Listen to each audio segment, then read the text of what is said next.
രണ്ടാമത് അവർക്ക് കാണുന്നതാണ് മുടി കൊഴിച്ചിൽ. ആണുങ്ങൾക്ക് ഉണ്ടാകുന്നത് പോലെ ഈ തലയുടെ ഈ രണ്ട് സൈഡിലേക്കുമുള്ള ആൻഡ്രോജൻ ഹോർമോൺ ഡിഫക്റ്റ് കൊണ്ടുണ്ടാകുന്ന പോലുള്ള മുടി കൊഴിച്ചിൽ അവർക്ക് കാണും. മൂന്നാമതായിട്ട് അവർക്ക് ഹോർമോണൽ വ്യതിയാനം കൊണ്ടുണ്ടാകുന്നതാണ് അക്കാന്തോസിസ് നൈഗ്രിക്കൻസ് എന്ന് പറയും. നമ്മുടെ കഴുത്തിൻ്റെ പുറകിലൊക്കെ വളരെ കട്ടി പിടിച്ചിട്ട് തൊലി വളരെ കട്ടി പിടിച്ച് ഇരിക്കും. നാലാമതായിട്ട് ഉണ്ടാകുന്ന ഒരു ലക്ഷണമാണ് ആർത്തവത്തിലുള്ള വ്യതിയാനങ്ങൾ.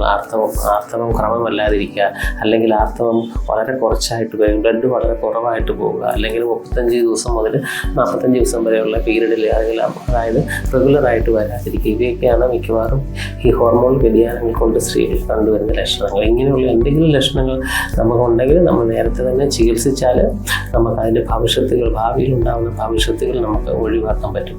വന്ധ്യത മാത്രമല്ല ഇവ കൊണ്ടുണ്ടാകുന്നത് അമിതവണ്ണം ഉണ്ടാവുകയും അത് മുഖാന്തരം ഭാവിയിൽ കൊളസ്ട്രോളൊക്കെ കൂടുകയും ഹാർട്ടിൻ്റെ പ്രശ്നങ്ങൾ, ഹാർട്ട് അറ്റാക്ക്, അതുകൂടാതെ ഡയബറ്റിസ്, ഇങ്ങനത്തെ പല ജീവിതശൈലി രോഗങ്ങളും നമ്മൾക്ക് ഇതുമൂലം ഉണ്ടാവാം. അപ്പോൾ ഈ ലക്ഷണങ്ങൾ നേരത്തെ കണ്ടുപിടിക്കുക, നേരത്തെ ചികിത്സിക്കുക.